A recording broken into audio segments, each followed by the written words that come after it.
مطلب بن حنطب رحمۃ اللہ علیہ کہتے ہیں کہ ایک مرتبہ عبداللہ بن عامر رحمۃ اللہ علیہ نے حضرت عائشہ رضی اللہ تعالی عنہا کی خدمت میں کچھ نفقہ اور کپڑے بھجوائے۔ انہوں نے قاصد سے فرمایا، بیٹا میں کسی کی کوئی چیز قبول نہیں کرتی۔ جب وہ جانے لگا تو انہوں نے فرمایا کہ اسے واپس بلا کر لاؤ۔ لوگ اسے بلا لائے۔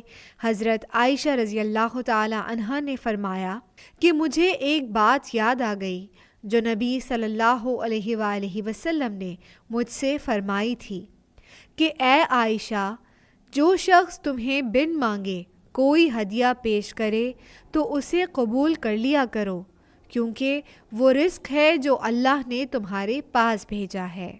مسند احمد، حدیث نمبر 23384۔